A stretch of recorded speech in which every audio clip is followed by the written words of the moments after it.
Okay, so last year we went and saw 15 chateaus. We had lots of videos, and everybody's asking us, what's your favorite? What's your favorite? Definite favorite, Chateau de la Grifferie. Yeah, we went back again this year to look at it a second time. Actually, the third time we've looked at it.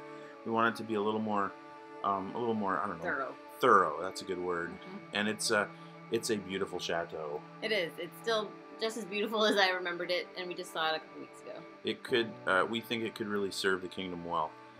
For a bunch of reasons. It's got 9 bedrooms, so lots of room for people. There's a whole other floor. 9 bedrooms that we could use right now. Right. And then a whole other floor that we can do a little bit of reno. Yeah. And paint and whatnot. Yeah. And they'd be ready to go. Another 10 bedrooms there. Mm-hmm. So, I mean, and then lots of public rooms, lots of space, 7 outbuildings. Classrooms and dining rooms and kids to hang out in, and apparently a nice hardwood floor there. Yeah, no squeaks. Yeah. So we like it a lot. Now maybe you're thinking, well, are you guys just trying to buy a really nice house? Nope. No, this is not I don't think this is a selfish thing. It's not a laziness thing for sure. We're really happy about our life right now. We're not trying to make more work. We think this could be used for the kingdom. We think this building could be a means to an end. And the end is caring for young people, caring for kids that have recently graduated from high school and they're going off to college or they're in college. A lot of them in community college. You know, they don't have a lot of friends in community college, and so young people are kind of in trouble. A lot of them, giving up their faith or leaving the church. And we think it'd be awesome to have a place where young people could come together. They could learn in community. They could care for each other. Where 2 of the classes could be Introduction to the Bible. We could read all the way through the scriptures. And we think that'd be really life-changing. Yeah, so we actually decided when we came home last year from the, looking at everything trip. Scout trip. Yeah. We thought we need to just give this a go in real life and try this out. So one of the chateaus we looked at, we actually decided to rent for March and April, and we did it. 62 days. Lots of you probably saw our pictures. It was an amazing trip. Saw all kinds of stuff, 9 countries. Charged them $5,000. We had 20 of us all together, 16 students.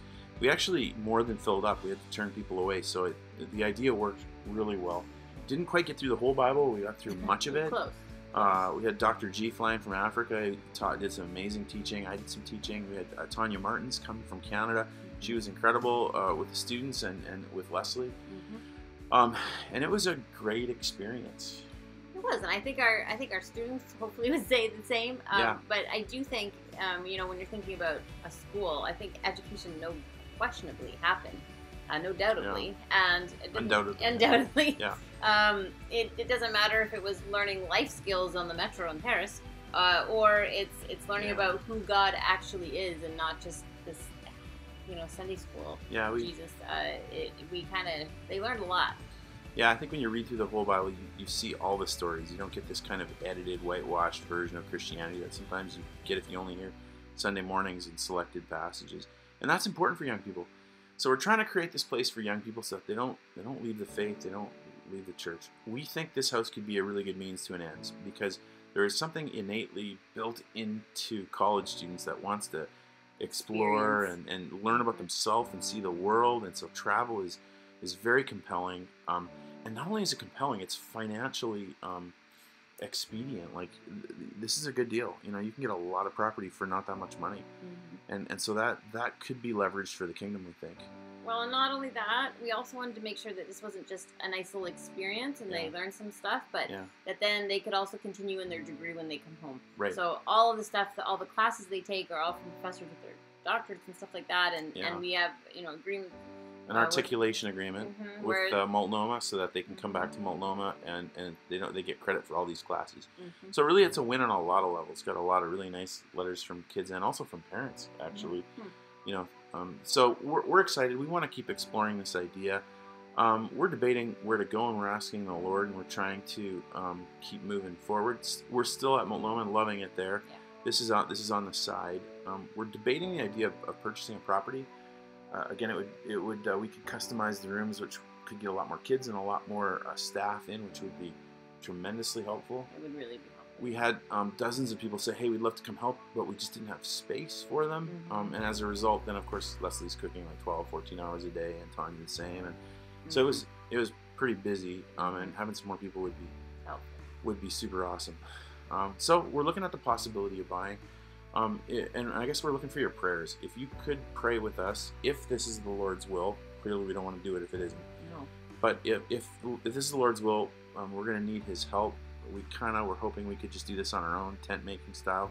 But this dream is a little bit past our reach, and so we need the Lord's help in one of several things. He could really help currency exchange rates, or get us a really good deal on the property, which might happen. It's been on the market for 3 years. Mm-hmm. Or maybe somebody could loan us money. Somebody wants to invest in this. The problem is that as an expat, it's really difficult to get a mortgage in France. They have all kinds of rules and regulations, so generally that doesn't happen. Mm-hmm. So you almost need private financing. So we probably need $100,000 or $200,000. Or maybe someone believes in the idea and wants to support it. I mean, the Lord has the cattle on 1,000 hills, mm-hmm. as a good friend reminded us today, and He may have somebody that believes in this idea too. Clearly, we're thinking about investing everything we have in this, like selling houses and everything. Yeah, risking financial ruin. Yeah. But we believe it could be good for the kingdom, and so pray with us if you don't mind, and we'll see what the Lord has. Yep, you never know. Thanks for watching.